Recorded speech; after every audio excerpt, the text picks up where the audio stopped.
I saw a broadcast by my friend and brother, the irrepressible Mazi Nnamdi Kanu, commenting on my position on the Igbos in general, why I believe Nigeria can tap into the brilliance and the greatness of Igbo people instead of all this unhealthy rivalry between us all. And I wish to thank Mazi Nnamdi Kanu for his generous words for me, saying if he believed in Nigeria and he were to vote for someone as president, he would vote for me. I was deeply touched, honored, and humbled.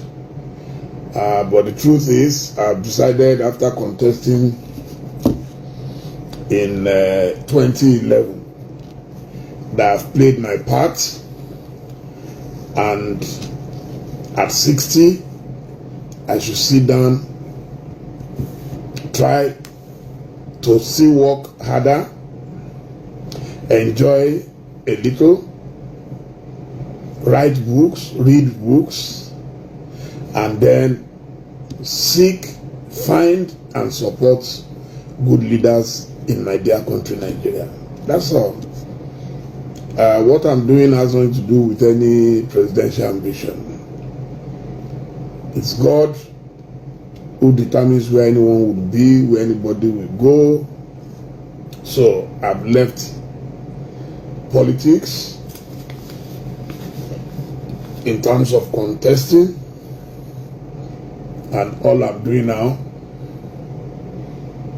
is to use the voice that God has given me to speak truth to power. We're not fighting anybody. I'm not a fighter. I'm not a rude person. I respect constitutional authority. I will continue to do so, to do my work professionally, ethically, and hope that we will find good leaders in the foreseeable future. No one is sure of what will happen. This evening, I'm not sure if you've heard another great news from the United States of America.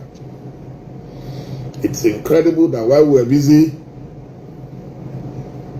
making cows, ethnicity, religion, money, political manipulations our own priority at home, Nigerians abroad are doing well. And the good news is that the Nigerian-born Eno Titilayo Ebong is the latest appointee of President Joe Biden as acting director of U.S. Trade and Development Agency. So, you see, where you make merit and meritocracy your priority, everything will work well for you.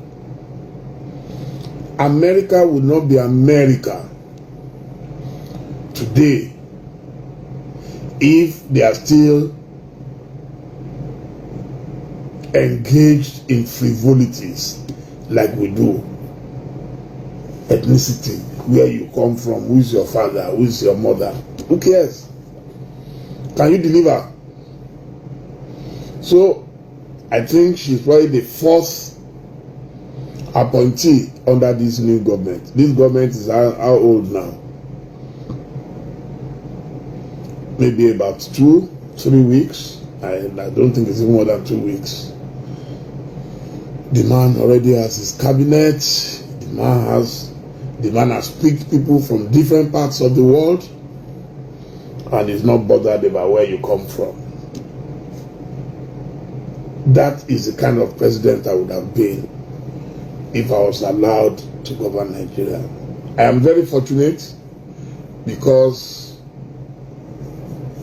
one, my grandparents were Muslims, my parents were Christians. My father was born in a village called Yere in Owan East local government of Edo State, and he migrated to Ile-Ife, lived, worked, died, and was buried in Ile-Ife. So I do not carry all those prejudices that Nigerians carry all over the places. So I come from the two major religions. Nobody cares how you reach your God. That's your business. So in our family, we do not carry that baggage. When it comes to ethnicity, yes, Kwesi Sam said, when it comes to ethnicity, I also do not carry the baggage, because to start with, I grew up, I was born in Ile-Ife in 1960, had all my education in Ife, studied Yoruba for my first degree, and a master's in literature in English. So I don't care where you come from, it doesn't bother me. Our staff at Ovation, nobody ever asked them where they came from. I contested for the highest office in Nigeria to be president of Nigeria in 2011. I never told any of my staff to vote for me. I never told them to join my party. Democracy should be a voluntary act. Fabulous. Well, I slept early. I just woke up. I just had my shower. And I just feel like interacting. I realize that sometimes I interact better in the night. Yes, so greatest effect. So for me, I don't care where you come from. So why should anybody now tell me an Igbo man cannot be president, an Igbo man cannot be chief of defense staff, chief of army staff, inspector general of police? I'm hearing now that the next inspector general of police will be a northerner. Or they have even appointed him, I don't know, because I didn't follow much of news yesterday. So I should be the next Edo governor. That's impossible, and I'm not interested. So, you know, that's the thing. How can the outgoing Inspector General of Police be a northerner, and then the incoming again will be a northerner? We complain about this. I have nothing against northerners, but every Nigerian should be given a sense of belonging. That's all. And people have complained about this. And you see, a leader must be sensitive to the yearnings of his people. Oh, super beauty, Regina Askia Williams. How are you, Mama? How are you doing? I salute. I salute. You know, so what do? We've cried and cried and cried, and that's why people are crying of marginalization. So when I speak about the Igbos, it's not because I want anything. It's not because I want to contest election. People think, oh, it's a political statement. You see, Nigeria is a country of conspiracy theorists. We all engage in it on a daily basis. If somebody dies of headache, they will say somebody killed him. Some witch must have killed him. If somebody is sick, they will say, hey, some enemies of his father or mother are after him. So it's the same thing. When you speak politics, people say it's because you want something, If you criticize Buhari, they say it's because he didn't make you minister. How many people can be minister? And those who want to be minister don't abuse government. Waleri, 9,000. Wale Adeyemo Omo Bat, over 70. How are you? So people just come and talk. The people must find a reason. Those who cannot do what you are doing. Sometimes some people will come, it's because they have not given you money. It's because anybody who knows me, you see where I sit down all the time. I'm sitting in my office, I'm working. While my mates are busy sleeping and snoring, I'm at work. A leader must be sensitive. It's true. And I told the president this in 2015. I said, I will continue to be your special advisor, free of charge, from my house.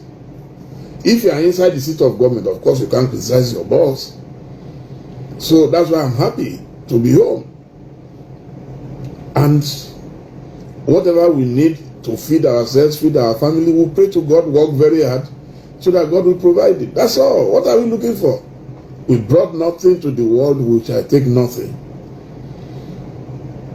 Anytime I go to a funeral, you won't believe it. I'm always staring, when we're in the church, I'm always staring at the coffin. I say, hey, God, one day we're going to sleep inside this thing. God, this is going to be our home. So that helps me to calm down. Calm down. What's all this gra-gra about? What's all this gra-gra about? Oh, someone is watching from Japan. How are you, Michael Chukuma? So, for me, there is no way I'll be president. We won't tap into the brilliance of the Igbo people. It's not possible. It's a known fact. I've traveled all over the world, maybe over 60 countries and territories. And I've seen them in action. No human being is perfect. No human being is perfect, I must emphasize. But the talent of the Igbo, as I said, you can combine the Chinese, the Koreans, the Indians, and I will now add the Japanese to it. If we made the best use of those talents, today the Igbo man will not even care who is president. But when you try to make it look like they have committed eternal sin by fighting a civil war, which ended 51 years ago, where we said no victor, no vanquished, and we have not forgiven ourselves, then we're not serious. So, but my advice to my brothers and sisters is never mind. Keep doing what you know how to do best. You are among the best lawyers, the best doctors, the best surgeons, the best teachers, the best writers. My favorite writers growing up, of course, Chinua Achebe. We read a lot of Chinua Achebe in those days. We read a lot of Cyprian Ekwensi. I read John Munoye. So I read Elechi Amadi. I read so many of them. Fantastic poets, fantastic writers. So, hey, Uncle Wycliffe Fawibe Egmomini, he was my senior in secondary school. He's a big man in the United States of America. How are you, sir? Ojuba Egbo Shewa. Our mommy go. He was one of those who inspired me growing up. Such a neat man. You needed to see his uniform, school uniform, gator, everything, his shirt, spanking clean. Safa Wiebe, so that's it, that's it. You have to live your life. Vietnam, wow, that's some journey. Igbo, so you see what I was saying?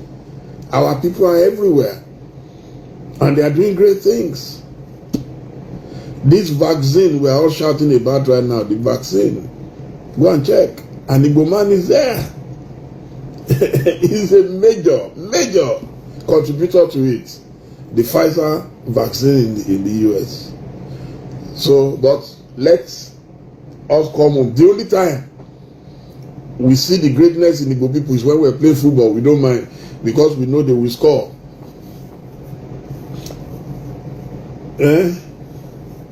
We don't care where JJ Okocha comes from. We don't care where Kanu Nwankwo comes from.